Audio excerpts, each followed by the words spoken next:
아멘. 아멘. 아멘.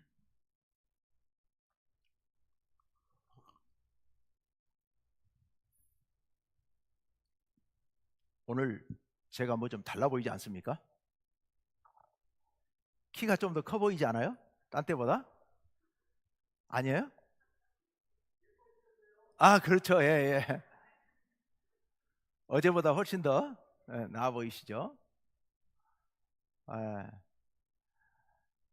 어, 여러분들 같은 눈으로 저를 보시는데도 불구하고 어, 저를 보시면서 어떤 분들은 제가 오늘 더 얼굴이 밝아 보인다고 생각하시는 분도 계실지 모르고, 또 어떤 분들은 아니 오늘따라 목사님 좀 더 피곤해 보인다고 그렇게 생각할 수도 있는 거고요.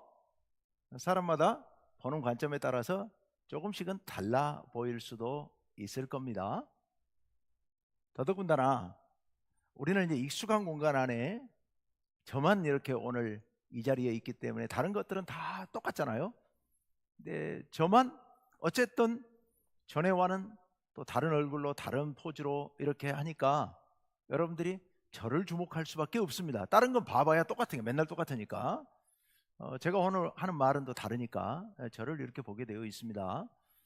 그렇지만 낯선 곳에 가서 어떤 새로운 교회에 가서 오늘 이렇게 와서 예배를 드린다면 여러분 뭐 볼 게 무지하게 많을 거예요. 수많은 것들이 이 앞에 펼쳐지고 있는데, 근데 그것들 중에서 우리가 다 보는 건 아니거든요. 다 보는 건 아닙니다. 눈에 들어오는 어떤 것을 주로 집중해서 보게 돼 있죠. 우리 눈은 참 신비로워서 이렇게 한꺼번에 수많은 걸 볼 수 있습니다. 밖에 나가서 옥상 위에 올라가서 한번 쫙 돌아보면 이 평화동이 한눈에 쫙 보입니다. 그렇다고 해서 눈에 들어오는 평화동 전경을 모두 우리가 주목해서 그걸 정확히 보고 파악하고, 아, 전에 비해서 어떤 건물이 페인트 칠을 다시 했구나, 오늘따라 어떤 건물에 빛이 잘 들어오는구나, 이걸 모두 파악할 수 있는 건 아니죠. 예.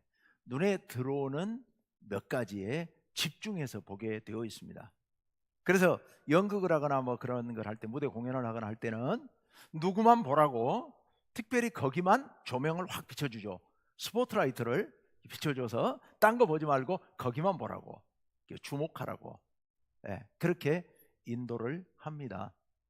그러니까 우리 시선은 볼 것을 똑바로 주목해서 봐야 할 때에도 때로 시선이 흐트러져서 볼 걸 보지 못하고 다른 걸 보기도 하고, 정말 중요한 것들을 놓쳐버리고 별거 아닌 지엽적인 것을 바라보고 있는 경우도 많습니다.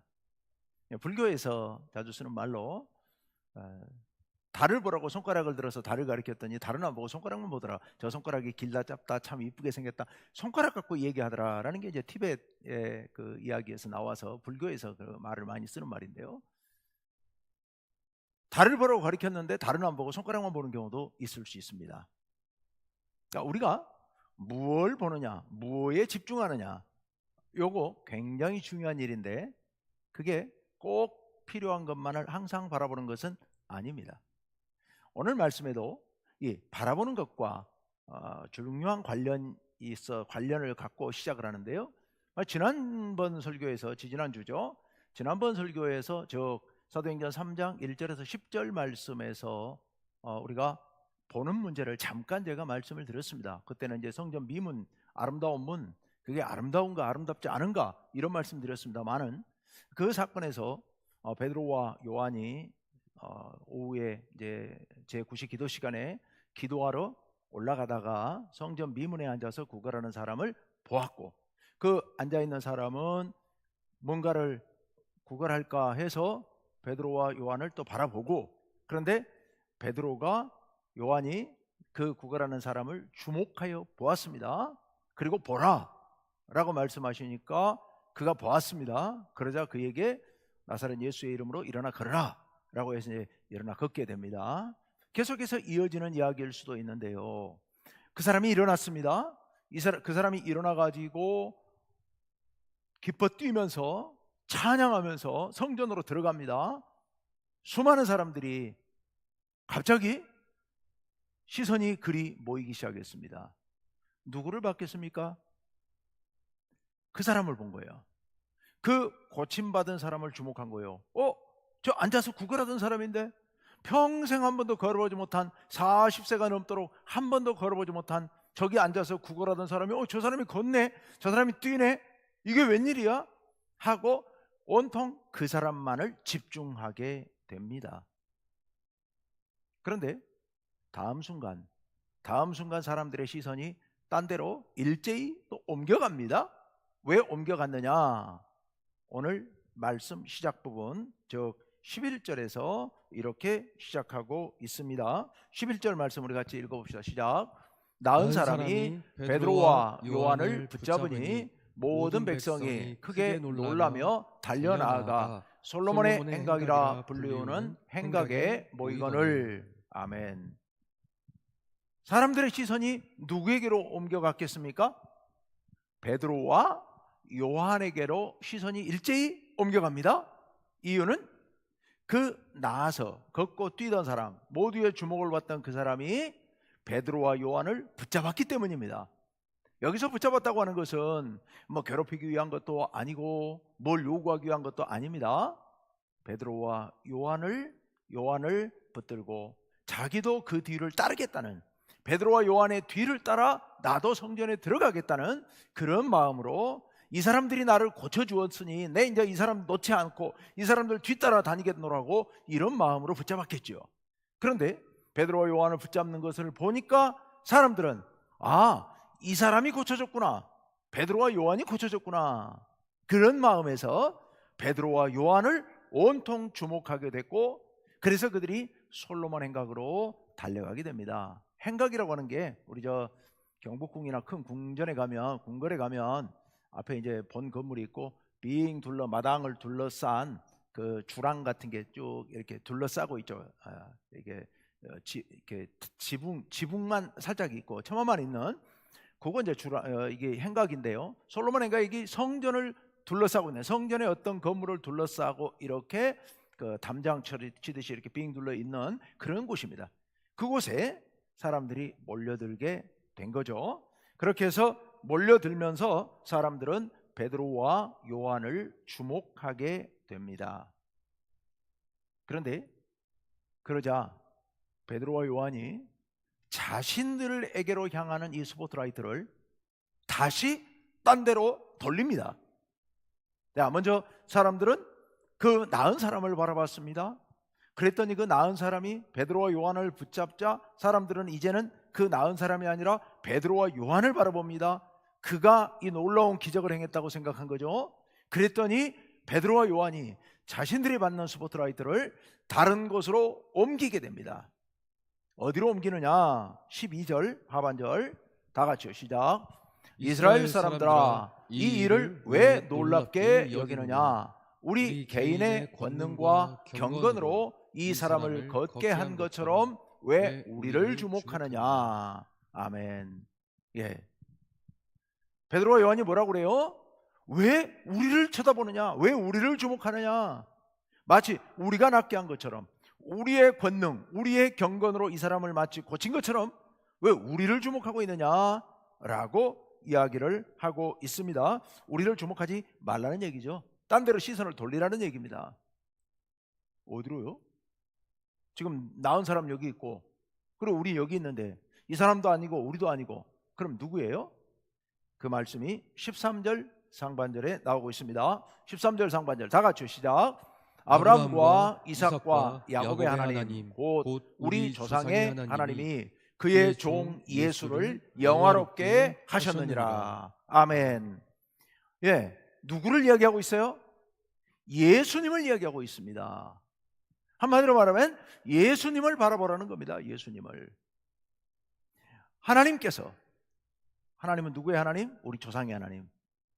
아브라함과 이삭과 야곱이 섬기던 그 하나님, 그들을 만나 주셨고 그들을 이끌어 주셨던 그 하나님, 우리 조상의 하나님이 그의 종, 예수를 그의 종이라고 소개하고 있습니다. 그의 종 예수를 영화롭게 하셨느니라.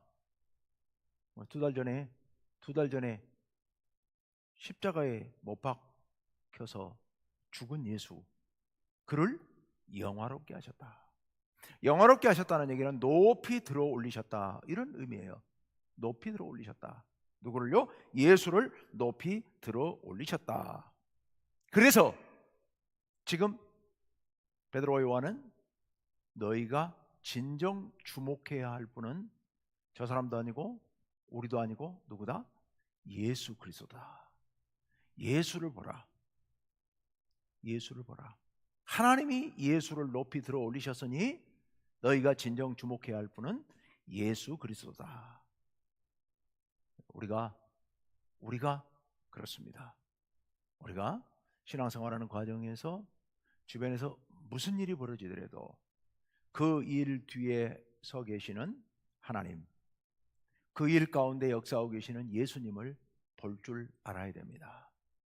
사람의 일만 집중해서 보게 되면 본질을 놓치게 됩니다. 언제나 그 사람 뒤에 역사하고 계시는 하나님을 볼 수 있어야 합니다. 우리 여러분, 이웃 사랑해야 된다고 이야기는 하지만 사실 그게 쉽지는 않잖아요. 어떤 사람 막 미워 보이고 막 싫고 막 거부감 생기고, 그런데도 불구하고 그 사람을 사랑한다고 하는 것은 굉장히 어려운 일입니다.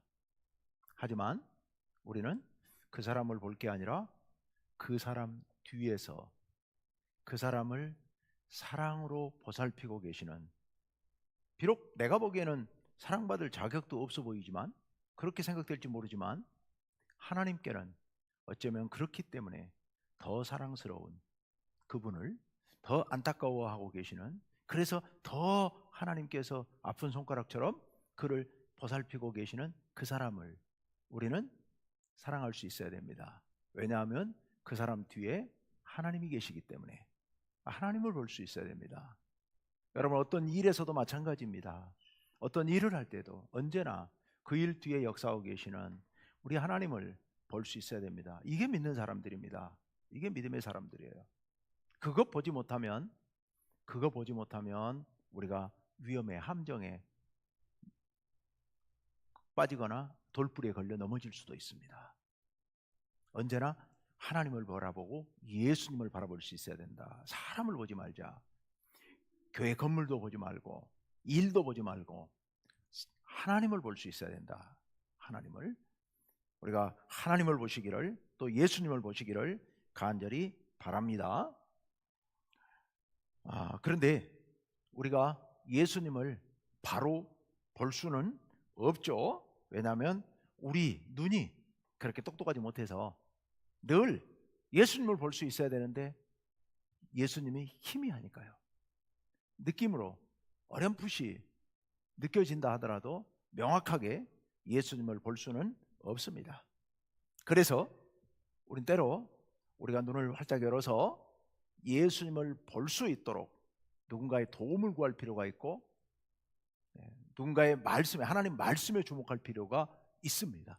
오늘 베드로가 이 유대인들 예수님을 알아보지도 못하고 예수님 뒤에 계시는 하나님을 보지도 못하고 이 지체장애인, 치유받은 이 지체장애인 가운데 하나님께서, 예수님께서 역사하고 계시는 것도 볼 수 없는 그들의 눈을 열어서 볼 수 있도록 베드로가 설교를 통해서 오늘 가르치고 있습니다. 오늘 말씀이 베드로의 설교입니다. 솔로몬 행각에 모여있는 수많은 사람들, 나중에 그날 베드로 설교를 듣고 예수를 믿는 사람이 5,000명 되었다고 기록하고 있습니다. 그러니까 엄청나게 많은 사람들이 모여있는데 그 고침받은 사람, 그 기적사건을 구경하기 위해서 구경거리가 생겼다고 해서 모여들었던 그 많은 사람들에게 베드로가 지금부터 설교를 쭉 해갑니다. 그 설교의 목적은 그들의 눈을 열어서 예수를 볼 수 있도록 하기 위하여 설교하고 있는 겁니다. 자, 14절과 15절 상반절까지 같이 읽습니다. 시작. 너희가 거룩하고 의로운 일을 거부하고 도리어 살인한 사람을 놓아주기를 구하여 생명의 주를 죽였도다. 아멘. 좀 중간에 좀 생략했는데요, 너희가 예수를 빌라도 재판에 넘겼고 빌라도가 그 예수가 무죄하다는 걸 알고 놓아주려고 그러는데 너희들이 자꾸만 옆에서 예수를 죽이라고 그래서 다른 살인한 사람 바라바를 놓아달라고 하고 예수를 죽였도다. 그런데 여기서 예수를 너희가 죽였는데 너희가 죽인 예수를 여기서 뭐라고 소개하고 있어요? 생명의 주를 죽였도다, 이렇게 소개하고 있습니다. 생명의 주를 죽였도다. 생명의 주. 여러분, 생명의 주, 생명의 주가 무슨 뜻이겠습니까? 생명을 창조하시는 분, 생명을 주관하시는 분이에요. 또 우리에게 영원한 새 생명을 주시는 분이에요. 다시 한번 세 가지로: 첫째, 생명을 창조하신 분; 둘째, 생명을 주관하시는 분; 셋째, 우리에게 참 생명을 주시는 분. 참 생명을 주시는 분, 생명의 주, 바로 예수님. 우리 예수님이 우리의 생명의 주인인 줄로 믿습니다. 그런데 생명의 주를 죽였습니다. 여러분, 우리가 살아있는 생명을 죽이는 것도, 그것도 정말 안타까운 일이고 해서는 안 될 일이죠. 작은 생명체의 생물이라도 우리는, 생명이라도 우리는 아끼고 사랑할 수 있어야 됩니다. 더군다나 우리 사람의 생명을 죽이는 거, 이거 예서는 안 되죠. 그런데 예수님은 그냥 사람도 아니고 생명을 창조하시는, 생명을 주관하시는 생명의 주인이신 예수님을 죽였다는 겁니다. 너희가. 와, 이건 정말 엄청난 일 아니겠습니까? 예수님께서 창조하신 생명체를 죽이는 것도 큰 잘못인데 그 생명의 주인인 예수님을 죽였으니 이건 말할 수 없는 큰 죄악을 범한 겁니다. 생명의 주를 죽였도다. 너희가 생명의 주를 죽였도다. 그런데요, 그걸로 끝이 아니었죠. 너무도 다행스럽게 15절 하반절에 이렇게 기록하고 있습니다. 다 같이요, 시작. 그러나 하나님이 죽은 자 가운데서 그를 살리셨으니 우리가 이 일의 증인이라. 아멘. 하나님이 그를 어떻게 하셨다고요? 살리셨다고요. 지금 여러분, 여기 죽이는 것과 살리는 것이 서로 대비가 되고 있습니다. 생명의 주인을 죽였어요. 그런데 그 죽은 예수를 하나님께서 다시 살리셨습니다. 그리고 그 일에 우리가 증인이다. 우리가 다 봤다. 우리가 다 목격했다. 부활하신 예수님과 우리가 함께 지냈다.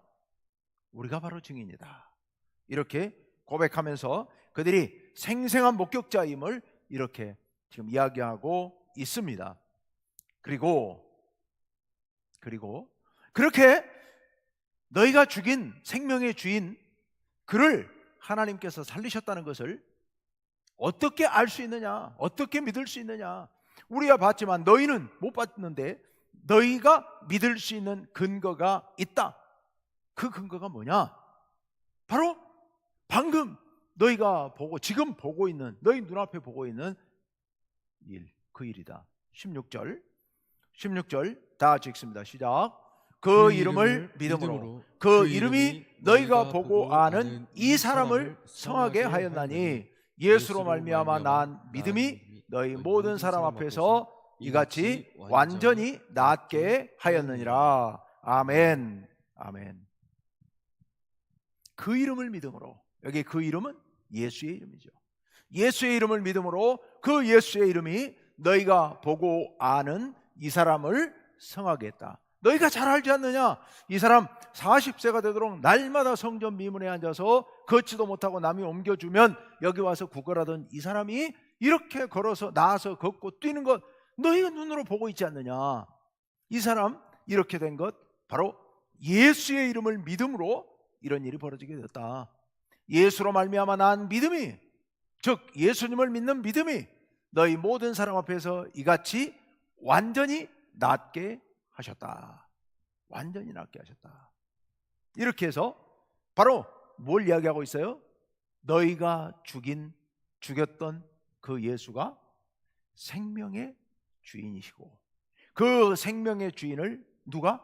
하나님이 다시 살려내셨고 바로 그 이름을 믿으면 너희도 이렇게 회복될 수 있다. 너희도 살 수 있다. 너희도 살 수 있다. 이렇게 지금 말씀하고 있습니다. 사실 그들에게는 놀라운 일이죠. 무서운 일이죠. 자기들이 죽인 예수가 하나님의 아들이라는 거예요. 그리고 그 예수가 다시 살아났고 그 예수를 믿는 믿음이 지금 너희 눈앞에 보고 있는 이 엄청난 기적 사건을 일으키고 있다는 겁니다. 지금 바로 생생하게 살아서 역사하고 계시다는 거죠. 너희가 아무도 부정할 수 없지 않느냐? 이 사람이 장애인이었던 거 너희 잘 알지 않느냐? 이 사람이 지금 이렇게 걷고 뛰는 것과 같은 이 놀라운 역사, 이 역사를 너희가 눈으로 보고 있지 않느냐? 이 생생한 역사가 바로 나사렛 예수가 생명의 주라는 증거이고, 그리고 지금도 역사하고 있다는 증거이고, 너희가 다시 살려면 이 생명의 주를 믿어야 함을 지금 말해주고 있지 않느냐? 네, 그렇게 지금 설교하고 있는 겁니다. 자, 그렇다면 이제 보통 일이 아니죠. 우리가 죽인 예수가 하나님의 아들 생명의 주인이었다면 그 예수를 죽인 우리는 그럼 어떻게 해야 되느냐? 어떻게 해야 되느냐? 정말 이거 보통 일이 아닌 거죠. 그들은 어떻게 보면 절망에 빠질 수 있는 사람들입니다. 그런데 그들을 향해서 베드로가 살 길이 있음을 가르쳐주고 있습니다. 살 길이 있대요. 어떤 살 길이 있느냐? 용서받을 수 있는 길이 두 가지가 있어요. 첫째가 17절 다 같이요, 시작. 형제들아 너희가 알지 못하여서 그리하였으며 너희 관리들도 그리한 줄 아노라. 둘째 줄에 너희 관리들도 그리한 줄 아노라. 이건 그 위에 있는 알지 못하여서가 생략되어 있는 말이에요. 한마디로 말하면 괜찮다. 너희가 살 길이 아주 없는 건 아니다. 왜냐하면 너희가 예수를 죽인 것은 몰라서 그랬으니까 용서받을 수 있는 여지가 있다 라는 말씀이에요. 용서받을 수 있는 여지가 있다. 그리고 두 번째, 하나 더 살 길이 또 있습니다. 18절 다 같이요, 시작. 그러나 하나님이 모든 선지자의 입을 통하여 자기의 그리스도께서 고난받으실 일을 미리 알게 하신 것을 이와 같이 이루셨느니라. 아멘. 너희가 예수를 십자가에 못 박아 죽인 사건은 우리 하나님께서 오래전부터 선지자들의 입을 통하여서 너희들에게 미리 다 얘기했던 것이다. 그 일을 이루셨느니라. 누가 이루셨느니라? 하나님이, 노란 글씨로 되어 있는 것, 하나님이 이루셨느니라. 하나님이 그동안에 미리 예언했던 내용을 지금 하나님이 이루셨느니라. 뭘 이루셨다는 얘기예요? 뭘 갖고 얘기하는 거예요 지금? 예수님 십자가 못 박아 죽인 사건, 그거 얘기하는 거예요. 예수님 십자가 못 박아 죽였고 그 예수를 다시 살리신 그 일이 이미 여러 선지자들을 통해서, 모든 선지자의 입을 통하여서 오래전부터 반복적으로 계속해서 알려줬던 그 사건을 누가 이루셨다고요? 하나님이 이루셨다는 거예요. 하나님이 이루셨다. 예수를 십자가에 못 박아 죽인 건 너희지만 그 일은 이미 하나님께서 예고하신 일, 하나님께서 이루신 일이다라는 겁니다. 그러니 너희가 구원받을 수 있는 길은 있다. 물론 이 말이 이런 뜻은 아닙니다. 이 말씀이 하나님께서 예정하셨고 계획하셨던 일을 이 지금에 와서 이루셨기 때문에 예수님 십자가에 못 박아 죽인 것은 전적으로 하나님 책임이고 너희 책임은 일도 없다, 하나도 없다. 이렇게 하나님께서 예수님께서 하나님께서 그런 의미로 말씀하신 거냐? 그건 아니에요. 아닙니다. 가룟 유다가 예수님을 배반한 것은, 그거는 하나님의 예정과 계획 가운데 있었던 일이다라는 말씀이긴 한데, 그러면 가룟 유다는 죄가 안 되느냐? 아니요. 하나님께서 가룟 유다로 하여금 마음에도 없는 행동을 자기도 모르는 사이에 부지불식간에 하도록 만드신 것 아니거든요. 그거 아니에요. 가룟 유다가 자기 생각과 자기 마음의 결단을 갖고 그 일을 행한 것이고, 하나님께서는 그 일을 누군가가 할 것을 정확히 가룟 유다가 그때 그 마음으로 그렇게 할 거라고 하나님께서 다 프로그램을 만들어 놓으시고 가룟 유다에게 입력시켜 놔가지고 때가 되니까 가룟 유다가 자동으로 막 로봇가 움직이듯이 컴퓨터가 움직이듯이 그렇게 했다, 이런 뜻이 아니란 말이에요. 전적으로 가룟 유다의 의지에 따라서 가룟 유다가 그 일을 행한 겁니다. 따라서 그 일은 전적으로 가룟 유다 책임인 거예요. 가룟 유다 책임. 우리는 우리 행동에 대해서 이건 뭐 내 책임 아니야, 하나님이 뭐 그렇게 하셨겠지. 아니요, 절대로 그런 생각, 그런 함정에 빠지면 안 됩니다. 우리의 행동은 우리의 의지와 우리의 결단에 따라 행한 것이기 때문에 그 행동에 대한 책임도 우리가 져야 되는 겁니다. 우리가 져야 되는 거예요. 이 유대인들, 지금 베드로 앞에 설교 듣고 있는 유대인들이 모두 다 자신들의 책임하에 예수를 십자가에 못 박는 일에 동참했었다는 겁니다. 그렇다면 그 책임은 너희가 져야 된다는 거죠. 단 그렇다고 해서 용서받을 길이 전혀 없는 것은 아니다라는 말씀을 지금 하려고 하는 겁니다. 그러면 어떻게 하면 용서받을 수 있을까? 19절 상반절 다 같이요, 시작.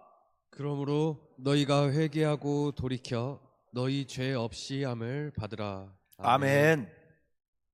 해야 할 일이 있습니다. 그게 뭐요? 회개하고 돌이키는 겁니다. 회개하고 돌이키는 거예요. 사실은 같은 말이 반복되고 있습니다. 회개하는 거나 돌이키는 거나 그 말이에요. 지난 주일 설교에서 예수님께서 갈릴리에 오셔가지고 선포하신 말씀, 때가 찼고 하나님의 나라가 가까이 왔으니 그 다음 뭐라고요? 회개하고 복음을 믿으라 라고 말씀하셨어요. 회개하고 복음을 믿으라. 여기서 회개, 바로 우리의 욕망이 지배하던, 사탄이 지배하던 나라에서 돌이켜서 하나님의 뜻에 순종하는, 그래서 하나님께서 다스리시는 나라로 완전히 돌이키는 거, 이게 회개거든요. 아주 그 국적을 바꿔버리는 거예요. 이민을 가버리는 거예요. 이게 회개라고요. 그만큼 결단하고 넘어가야 가능한 것이 구원받는 길이고, 그게 바로 회개고, 그게 돌이키는 것이죠. 그래서 너희가 회개하고 돌이켜 너희 죄 없이 함을 받으라 라고 지금 말씀하고 계십니다. 자, 그렇게 해서 회개하고 돌이켜서 예수님을 영접하고 예수님의 자녀로서 변화된 삶을 살게 되면 그럼 어떤 일이 벌어지느냐? 그 결과 19절 하반절 다 같이요, 시작. 이같이 하면 새롭게 되는 날이 주 앞으로부터 이를 것이요. 아멘. 아멘. 두 가지 일이 벌어지게 되는데요. 첫째는 이같이 하면 새롭게 되는 날이 주 앞으로부터 이를 것이다. 우리가 새로워진다는 얘기입니다. 우리의 영혼이 완전히 새로워져서 과거에 죄악 속에 살아가던 우리의 삶이 이제 끝나고 하나님 안에서 의롭게 살아가는 그런 새로운 삶이 펼쳐지게 된다. 새롭게 되는 날이 주 앞으로부터 이를 것이다. 여기서 새롭게 되는 날, 바로 구원. 너희가 구원받는 날이 열리게 될 것이다. 뭘 하면? 회개하고 돌이켜서 죄 없이 함을 받으면, 그러면 새롭게 되는 날이 주 앞으로부터 우리에게 이를 것이다. 우리 이렇게 새롭게 되어야죠. 생명의 주를 만나서 우리가 새롭게 되어야 합니다. 그래야 우리가 참 삶을 살 수 있고 영생을 얻을 수가 있는 겁니다. 자, 그리고 이제 20절, 21절을 보겠는데 순서대로 20절 봅시다. 다 같이요. 또 주께서 너희를 위하여 예정하신 그리스도 곧 예수를 보내시리니. 이건 마지막 예수님의 재림을 얘기하고 있는 겁니다. 그렇게 보내시면 21절 다 같이요. 하나님이 영원 전부터 거룩한 선지자들의 입을 통하여 말씀하신 바 만물을 회복하실 때까지는 하늘이 마땅히 그를 받아두리라. 아멘. 예수님께서 재림하실 때까지는 하늘에 계신다, 이 소리예요. 하늘에 계신다. 그런데 마지막 때에 예수님께서 재림하실 때 우리 하나님께서 만물을 회복하신다라고 말씀하세요. 이게 완전한 구원을 얘기하는 겁니다. 완전한 구원. 마지막 때에 하나님께서 오늘날 우리 인간의 죄악으로 인해서 파괴된 만물을 회복하시고 온전케 하실 겁니다. 온 세상이 하나님의 나라로 새로워지게 될 겁니다. 지금은 아까 새롭게 되는 날이 주 앞으로부터 이른다. 우리가 구원받고 하나님의 자녀가 되는 걸 얘기합니다.